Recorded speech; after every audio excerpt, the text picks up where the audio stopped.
Hello! Hi friends. Welcome to Bhavani Maripodi YouTube channel. నేనైతే తొలేకాశికి కొన్ని పిండి వంటలైతే నాకు వచ్చినియి. కొన్నైతే నేను ట్రై చేశాను ఫ్రెండ్స్. అవి మీతో నేను షేర్ చేసుకుంటున్నాను. అవి ఏంటి అంటే కారపూస, బొబ్బట్లు, చక్రాలైతే చేశాననమాట. అవి ఎలా ప్రిపేర్ చేసుకోవాలి ఏంటనేది ఇప్పుడు చూపిస్తాను. మనం ఫస్ట్ శనగపిండి అనేది ఒక బౌల్‌లో తీసుకోవాలి జల్లించుకొని. ఆ శనగపిండిలో మనకు క్రిస్పీగా రావాలి అంటే ఒక 2 స్పూన్స్ బియ్యపు పిండైతే వేసుకోవాలన్నమాట. ఒక కప్పు శనగపిండికి ఒక 2 స్పూన్స్ బియ్యం పిండి వేసుకొని మొత్తం కలిసేలాగా కలుపుకోవాలి. మనం సాల్ట్ కూడా ఏమి యాడ్ చేసుకోవాల్సిన అవసరం కూడా లేదు. ఓన్లీ బియ్యం పిండి, శనగపిండి ఈ 2 కూడా నీట్‌గా కలుపుకున్న తర్వాత కొంచెం కొంచెం వాటర్ వేసుకుంటూ ఉండలనేవి లేకుండా పల్చగా చాలా అంటే చాలా పల్చగా కలుపుకోవాలి. మరి చిక్కగా అయితే ఉండకూడదు. కొంచెం పల్చగానే కలుపుకోవాలి. మనం వాటర్ అనేది ఒక్కసారి వేసుకోకుండా కొంచెం కొంచెంగా చూసుకుంటూ, పోసుకుంటూ మనం మొత్తం గూడా విస్కర్‌తో అయినా కలుపుకోవచ్చు. లేదు అంటే గరిటెతో అయినా కలుపుకోవచ్చు. ఎందుకంటే శనగపిండి అనేది త్వరగానే కలిసిపోతుందనమాట. అలా మొత్తం కలిసిపోయిన తర్వాత ఒక బాండ్లీ పెట్టుకొని గ్యాస్ ఆన్ చేసేసి ఆయిల్ పెట్టుకోవాలి. ఆయిల్ అనేది చాలా హీట్ అయి ఉండాలనమాట. ఎందుకంటే మనం కారపూస అనేది మనం ఆ బాండీలో వెయ్యంగాల్నే అది ఒకసారిగా పైకొచ్చేసేయాలి. మనం ఏంటంటే కారపూస వేయడానికి ఏదైనా జాలి గెంటు లాంటిది, ఇట్లాగా వడగిన్నె లాంటివైతే బావుంటాయి. నేనైతే వడగిన్నె అయితే నాకు కొంచెం పట్టుకోవడానికి బావుంటుంది అని వడగిన్నె తీసుకున్నాను. అందులో మనం ఒక గ్లాస్‌తో గానీ, గిన్నెతో గానీ పిండి తీసుకుంటూ అందులో వేసి తిప్పుతూ ఉంటే అవి హోల్స్‌లో నుంచి అందులో పడుతుందనమాట. ఆయిల్ మాత్రం చాలా హీట్‌గా ఉండాలి. అప్పుడే మనం వేసింది ఆ బాండ్లీకి అతుక్కోకుండా వెంటనే పైకి తేలి వస్తుంది. అప్పుడు చాలా క్రిస్పీగా వస్తాయన్నమాట. వాటిని మనం ఏంటంటే మరీ మీడియంలో, సిమ్‌లో పెట్టుకోకుండా కొంచెం హైలోనే పెట్టుకొని వాటిని బాగా ఫ్రై చేసుకోవాలి. కారపూస మన పప్పు, చారు ఆటిల్లోకి చాలా అంటే చాలా బావుంటాయి కదా! అట్లాగా బాగా క్రిస్పీగా అయితే రావాలనమాట. అలా క్రిస్పీగా వచ్చినప్పుడు మనం వాటన్నిటిని గూడా ఒక గిన్నెలోకైతే తీసుకోవాలి. అలాగే మనం తీసుకున్న పిండి మొత్తాన్ని కూడా సేమ్ అలానే మనం గ్లాస్ తోటి గాని తీసుకుంటూ కొంచెం కొంచెం మరీ ఎక్కువ ఎక్కువ వేసుకోకుండా చిన్న చిన్నగా కొంచెం కొంచెం వేసుకుంటే సరిపోతుందనమాట. మళ్ళీ ఏంటంటే ఒకేసారి మొత్తం వేసేసుకున్నాము అంటే సరిగా ఫ్రై అవ్వవు. కొంచెం వేగినట్టు, కొంచెం ఫ్రై అయినట్టు అలా ఉంటుంది. నేను అలాగే కొంచెం కొంచెంగా మొత్తం అయితే ఫ్రై చేసేసుకున్నాను. తర్వాత కొన్ని పల్లీలైతే తీసుకొని వాటిని కూడా ఫ్రై చేసుకుంటున్నాను ఆయిల్‌లో. పల్లీలు గూడా మనకి కారపూసలో బావుంటాయి కదా! ఇవి పల్లీలు, కరివేపాకు ఇవన్నీ తగులుతుంటే కొంచెం బావుంటాయి కారపూస అనేది. అలాగే నేను పల్లీలను గూడా మొత్తం గూడా అవి ఫ్రై అయినట్టు మనకెలా తెలుస్తదంటే కొంచెం పల్లి అనేది కొంచెం పగిలినట్టు గ్యాప్ అనేది వస్తుందనమాట. అలా వస్తే మనకి పల్లీలు పచ్చి వాసన లేకుండా వేగినట్టు. అలా వచ్చిందాక మనం ఫ్రై చేసుకుంటే బావుంటాయి. లేదంటే పచ్చి పచ్చిగా ఉంటే సాగుతూ అసలైతే టేస్ట్ అయితే అసలు బాగుండవు. మనకలా పగిలినట్టు వచ్చిందాక అయితే మొత్తం వేయించుకొని, మనం ముందుగా తీసి పెట్టుకున్న కారపూసలకైతే వాటన్నిటిని కూడా యాడ్ చేసుకోవాలి. అవన్నీ కూడా యాడ్ చేసుకున్న తర్వాత మన కరివేపాకు ఉంది గదా! కరివేపాకును గూడా నీట్‌గా కడిగేసి, కరివేపాకును కూడా ఫ్రై చేసుకోవాలనమాట. అవి గూడా కొంచెం కరకరలాడేదాకా అయితే వేయించుకోవాలి. కొంచెం పచ్చిగా ఆకున్నప్పుడు మాత్రం తీయొద్దు. ఇట్లా వేయించుకున్న తర్వాత వీటిని కూడా కారపూసలోకైతే యాడ్ చేసుకొని కలుపుకుంటే మనకి ఇంక బావుంటాయి. మనకి బయట ఇచ్చినప్పుడు కూడా ఇలానే ఉంటాయి గదా!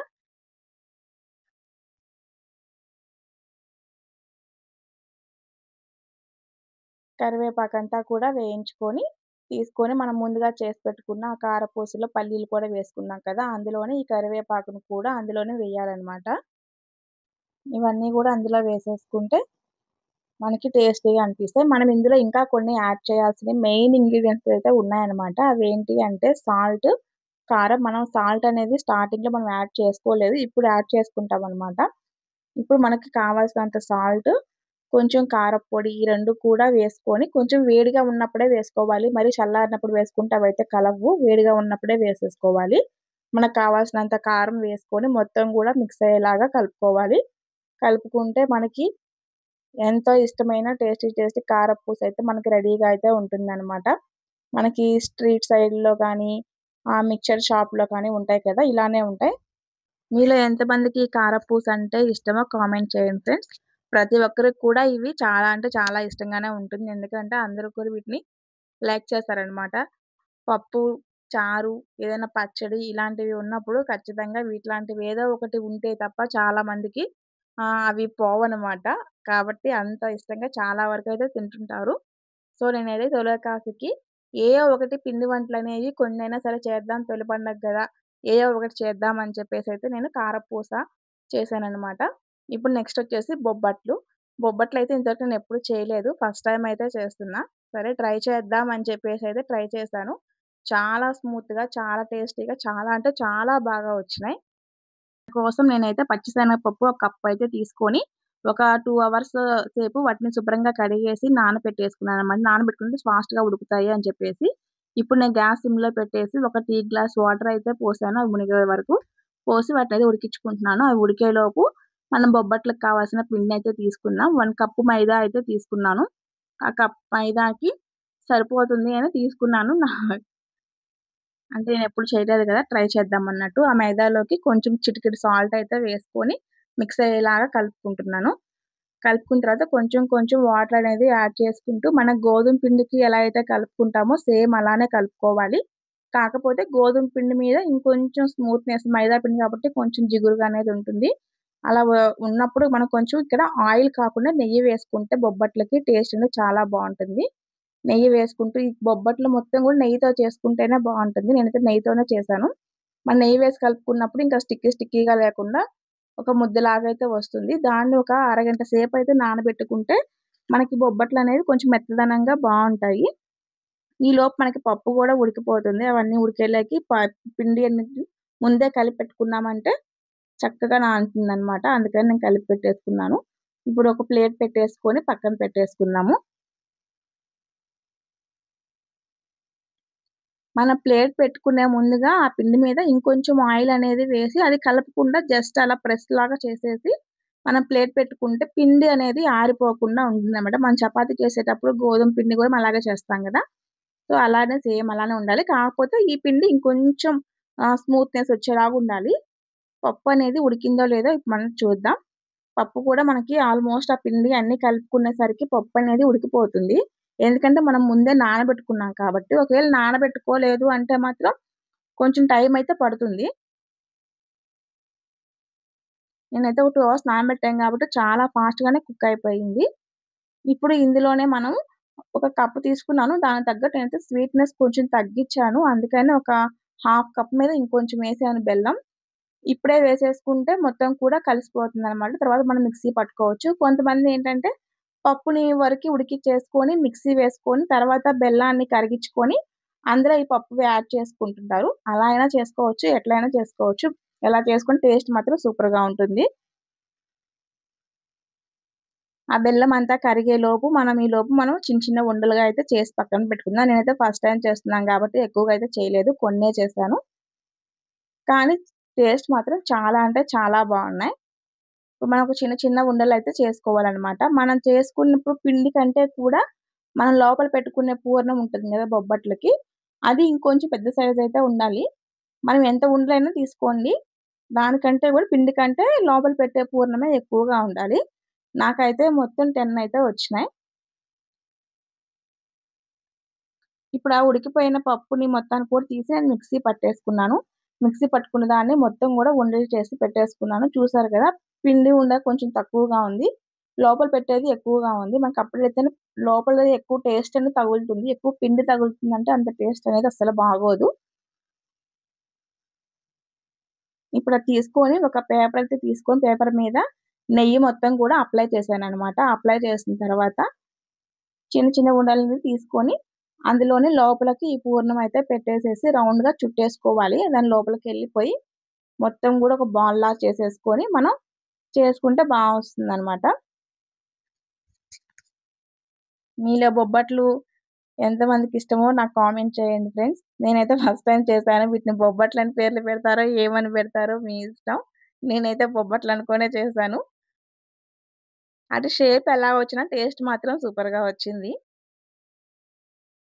ఇప్పుడు అలా చేసుకున్న తర్వాత పెనాన్ని హీట్ చేసుకొని, అందులో మనమేంటంటే మనం ప్లాస్టిక్ పేపర్‌తో చేసుకున్నాం కదా! ఆ పేపర్‌ని డైరెక్ట్‌గా అట్లా వేసేసామంటే బొబ్బట్టనేది విరిగిపోకుండా వస్తుంది. అవి తర్వాత దాని మీద కొంచెం ఆయిల్ వేయకుండా ప్రతి చోట నెయ్యి వేస్తేనే టేస్ట్ అనేది చాలా బావుంటుంది. ఇక్కడ కూడా నేను నెయ్యే యాడ్ చేశాను. నెయ్యి వేసుకొని అలా ప్రెస్ చేసుకుంటూ మనం 2 పక్కలా కూడా కొంచెం మీడియం ఫ్లేమ్‌లో కాల్చుకుంటే మొత్తం గూడా బాగా ఉడికి బావుంటుంది. హైలో పెట్టేసామంటే మాడిపోతుంది. కొంచెం అంత టేస్ట్ బాగుండకపోవచ్చు. సో, ఇలా అయితే చేసుకుంటే చాలా అంటే చాలా బావున్నాయి. మనం ఇలానే మొత్తం మనం చేసి పెట్టుకున్న అన్నిటిని కూడా సేమ్ ఇలానే 2 పక్కల కూడా కాల్చుకొని పక్కన పెట్టుకోవాలి. ఇలా మొత్తాన్ని గూడా కాల్చి పక్కన పెట్టుకుంటే సరిపోతుంది. ఇవి మనం హ్యాపీగా 2, 3 డేస్ అయితే హ్యాపీగా తినొచ్చు. ఎందుకంటే నేను చేసింది చాలా కొంచెమే కాబట్టి. కొంచెం ఎక్కువ మోతాదులో చేసుకున్నా కూడా ఒక 1 వీక్ దాకా కూడా ఉంటాయి. ఇవైతే పాడవు. అలా అని తేమ అనేది తగలకుండా ఒక 8 బాక్స్‌లో పెట్టుకుంటే ఉంటాయన్నమాట. తేమ తగులుతూ ఎలా అంటే అలా తీసామంటే ఏదైనా సరే పాడైపోతుంది. తినే పదార్థాలు ఏవైనా సరే. మనం ఎంత కష్టపడి చేసుకుంటామో, అంతే కష్టపడి మనం జాగ్రత్తగా చేసుకున్నాము అంటే, దానికి ఫలితం అనేది ఉంటుంది. ఎలా అంటే అలా పెట్టామంటే ఉండదు. సో, మనకు చల్లారిన తర్వాతే మనం బాక్స్‌లో పెట్టుకుంటే బావుంటది. వేడిన తర్వాత అస్సలు పెట్టుకోకూడదు ఎప్పుడు కూడా. చల్లారిన తర్వాతే పెట్టుకోవాలి. ఇవ ఇవైతే నేను చేసి పెట్టుకున్న బొబ్బట్లనమాట. చాలా స్మూత్‌గా నేనైతే ఎలా వస్తాయో అనుకున్నాను. లేదు చాలా అంటే చాలా మెత్తగా వచ్చినాయి. ఇగో మీరే చూడండి. ఎలా మరిస్తే అలాగైతే ఫోల్డ్ అవుతున్నాయన్నమాట. అంత మెత్తగా అయితే వచ్చినాయి. బానే ఉన్నాయి. ఫస్ట్ టైమ్ చేసినా సరే ఫెయిల్ అవ్వలేదు. బాగొచ్చినాయి. మీరు కూడా ట్రై చేయండి ఫ్రెండ్స్. నేనైతే నెక్స్ట్ టైమ్ చక్రాలు చేశాను. ఈ తొలి ఏకాదశికి నేను బొబ్బట్లు, కారపూస, చక్రాలైతే చేశాననమాట. మీరేమేం చేసుకున్నారో నాకైతే కామెంట్ చేయండి. చక్రాలైతే నేనెప్పుడు చేస్తూనే ఉంటాను. ఇవి నాకు ఆల్‌మోస్ట్ బాగా చేస్తాననమాట. ఎప్పుడు కూడా పిల్లలకి స్నాక్స్ కోసమయితే ఎప్పుడు చేస్తూనే ఉంటాను. ఇప్పుడు ఇవి మీరు చేసి పెట్టుకుంటే పిల్లలకి స్నాక్స్ బాక్స్‌లో కూడా పనికొస్తాయన్నమాట. నేను అందుకు కూడా ఉంటాయి. ఎలాగో ఫెస్టివల్ కూడా వస్తుంది అన్నట్టే చేశానివి. చక్రాలేంటంటే మా ఇంట్లో ఎప్పుడు సేల్ అవుతాయి. నేనెప్పుడు కూడా చేస్తూనే ఉంటాను. మీరు గూడా ఓసారి చేసేసి పెట్టుకున్నారు ఫ్రీ టైమ్‌లో అంటే హ్యాపీగా మనం బయట ప్యాకెట్ ఫుడ్ అనేది పిల్లలకి పెట్టకుండా వాటిని అవాయిడ్ చేయొచ్చు. హెల్తీ ఫుడ్ మనం ఇంట్లో నుంచే చక్కగా పిల్లలకి బాక్స్ చేసి పంపిస్తే హ్యాపీగా తింటారు వాళ్ళు కూడా. మనం ఇప్పటి నుంచే వాళ్ళని హోమ్‌లీ ఫుడ్‌కి అలవాటు చేస్తూ ఉండాలి. నేను దానికోసమని ట్రై చేస్తూ ఉంటాననమాట. కానీ మన మాట ఇనరు కదా! కానీ ట్రై చెయ్యాలి మనం. సో, దానికోసం మన చక్రాల కోసం ఒక జాలికిని తీసుకొని బియ్యపు పిండిని జల్లించుకోవాలి. దానికోసం అయితే ఒక పెద్ద కప్పయితే బియ్యపు పిండి, పొడి బియ్యపు పిండే తీసుకున్నాను. మనకి మిల్లు దగ్గర ఇస్తుంటారు గదా పిండి. అక్కడైతే నేను తీసుకొచ్చాను. నేను అందులో ఒక హాఫ్ కప్పు శనగపిండయితే వేశాను. మొత్తం గూడా జల్లిచ్చేసుకోవాలి. అంటే మనకి ఏదైనా ఉండల్లాంటివి అలాంటివి ఏమన్నా ఉన్నా కూడా పోతాయన్నమాట. అందులోనే కొంచెం పిల్లల కోసం చేస్తున్నాం కాబట్టి ఎక్కువ కాదు లైట్‌గా కారం అయితే యాడ్ చేసుకున్నాను. ఈ మొత్తం గూడా జల్లించుకోవాలి.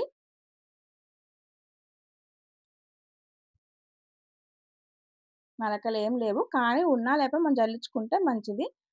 తర్వాత ఇందులోకి మనం వామనమాట. వామేంటంటే కొంచెం శనగపిండేసాం గాబట్టి డైజెషన్ అనేది మంచిగా ఉంటుంది. దానికోసమని మనం వామయితే యాడ్ చేసుకుంటే ఫ్లేవర్ బావుంటుంది. టేస్ట్ బావుంటుంది. అట్ ది సేమ్ టైమ్ మనకి పొట్ట గూడా హాయిగా ఉంటుందనమాట. అందుకని వాము గూడా యాడ్ చేశాను. నేనిక్కడ సాల్ట్ అనేది పిండిలో నేను యాడ్ చేయలేదు. వాటర్‌లోనే సాల్ట్ అనేది యాడ్ చేశాను. నేను కొంచెం కరగబెట్టిన వెన్నయితే యేసుకుంటున్నాను. ఎందుకంటే మనకి కరగబెట్టిన వెన్న గాని, డాల్డా కానీ వేసుకున్నప్పుడు చక్రాలు కరకరలాడతాయి. డాల్డా అనేది తినకూడదు, అవాయిడ్ చేయమంటున్నారు కాబట్టి నేను వెన్ననైతే కరిగించుకొని వెన్ననైతే యాడ్ చేసుకున్నాను. ఇలా యాడ్ చేసుకొని మొత్తం కలిసేలాగా కలుపుకొని, ఇప్పుడు నేను వాటర్‌లోనే సాల్ట్ వేసానని చెప్పాను కదా! ఆ వాటర్‌ని యాడ్ చేసుకుంటూ కొంచెం పిండి అనేది మనకి ఎలా అయితే కావాలో అలానే కలుపుకోవాలి. మరీ గట్టిగా కాదు, అలాగని చెప్పేసి మరీ లూజ్‌గా కాకుండా కొంచెం సాఫ్ట్ మనం చేతికి ఆ ముద్దలాగా వచ్చేలా కలుపుకుంటే చాలు. మరీ గట్టిగా ఉన్నా కూడా మనం ప్రెస్ చేసేటప్పుడు మరీ మనం చేయలేమనమాట. మొత్తం గూడా కలిపేసేసుకున్నాను కదా! అలా అయితే ఉండాలి. ఇట్లా కొంచెం మనకు చేతికనేది కొంచెం అతుక్కుంటూ ఉన్నట్లయితే, మనకి చేసే టైంకి ఎలాగో పిండి నానేదానికి మనకి కరెక్ట్‌గా సరిపోతుంది. మనం ఇప్పుడే టైట్‌గా కలుపుకున్నాము అంటే మాత్రం, మనం అసలు ప్రెస్ చేయలేము. చాలా గట్టిగా ఉంటుంది పిండి. అందుకని మన చేతికి అంటుకునేలాగా కలుపుకోవాలి. కలుపుకున్న తర్వాత దాని మీద వెంటనే ఒక తడి బట్ట కానీ, లేదు అంటే ఒక ప్లేట్ కానీ పెట్టేయాలి. లేదంటే పిండి అనేది ఆరిపోతుంది. ఆరిపోయినా కూడా అసలు బాగోదు. అది తడిగానే ఉండాలి కాబట్టి మనం ప్లేట్ కానీ, తడి బట్ట కానీ వేసుకోవాలి. అలా వేసి పక్కన పెట్టుకొని ఒక బాండ్లీలో ఆయిల్ పోసేసి, ఆయిల్ బాగా హీట్ అవ్వనివ్వాలి.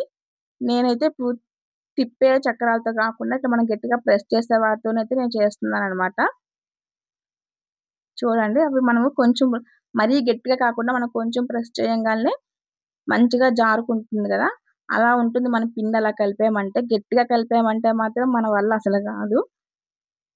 నేనెప్పుడు గూడా పిండయితే అలానే కొంచెం జారుగానే కలుపుతాను. మనమేంటంటే బయట కొనుక్కొచ్చుకున్నాము అంటే కొంచెం ఆయిలీ స్మెల్ అలాగ అనిపిస్తుంది. మనం ఇంట్లోనే చేసుకున్నామంటే మనకి ఫ్రీ టైమ్‌లో కొంచెం కొంచెం చేసుకున్నా చాలు. ఒక 1 వీక్ వచ్చేలా చేసుకున్నామంటే హ్యాపీగా అవయిపోయిన తర్వాత మళ్ళీ మనం చేసుకోవచ్చు. అలా కాకుండా ఎక్కువ చేసి పెట్టుకున్నా కూడా ఇవి కొంచెం స్మెల్ అనేవి వస్తుంటాయన్నమాట. కొంచెం రోజులు గడిచే కొద్దీ ఆయిలీ స్మెల్ అయితే వస్తుంటది. అందుకని నేనైతే ఎక్కువైతే చెయ్యను. ఎప్పుడు కూడా ఒక 1 వీక్‌కి, ఒక 10 డేస్‌కి వచ్చేలాగే చేస్తా. అంతకంటే ఎక్కువైతే నేను చేయను. అవయిపోయిన తర్వాత మళ్ళీ అన్నీ తెచ్చిపెట్టుకొని మళ్ళీ అయితే చేస్తుంటాము. ఇలా మనకి 2 పక్కలా గూడా తిప్పుకుంటూ ఎర్రగా వచ్చేలాగా క్రిస్పీనెస్ అనేది వచ్చేలాగా తిప్పుకుంటూ కాల్చుకోవాలి వాటిని.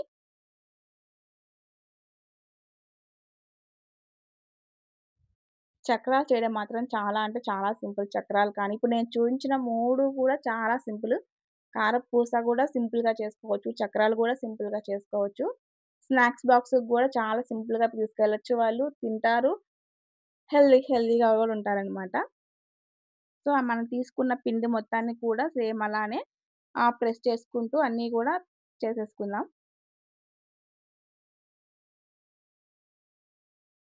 మీరు ఈ ఫెస్టివల్‌కి ఏమేమి చేసుకున్నారు చెప్పండి? మీలో ఎంతమంది తొలి ఏకాదశికి జొన్న పిండి కొట్టుకుంటారనేది గూడా కామెంట్ చేయండి. ఈ రోజుల్లో అయితే అసలు జొన్న పిండనేది ఎవరు గూడా తినట్లేదు. మా చిన్నప్పుడైతే మాత్రం ఖచ్చితంగా తినేవాళ్ళం.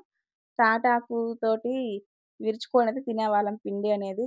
ఇప్పుడసలకి ఎవరు తింటున్నారో, ఎవరు తినట్లేదో కూడా తెలియట్లేదు. అసలు పిండి కొట్టుకోవడం అనేది కూడా లేదు. తొలి ఏకాదశి వచ్చిందంటే పూజ చేసుకోవడం, గుడికెళ్ళడం వరకే చూస్తున్నాం ఇప్పుడు మాత్రం మనం.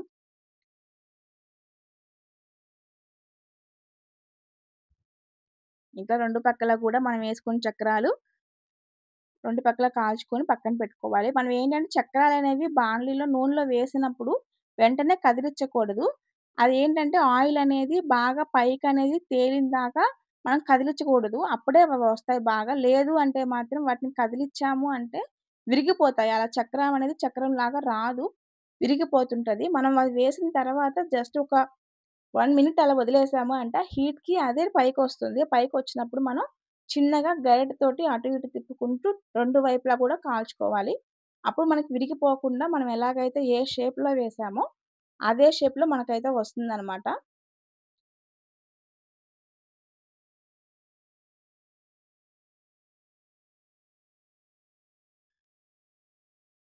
చూసారు గదా!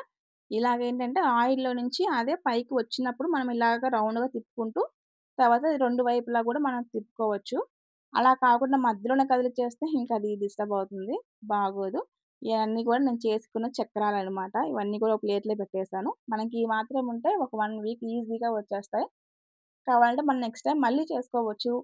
అంతేగాని ఎక్కువ చేసుకొని వాళ్ళు తినకపోతే అవి పాడైపోయి, స్మెల్లొస్తే పడేసి ఇంత అనవసరం గదా!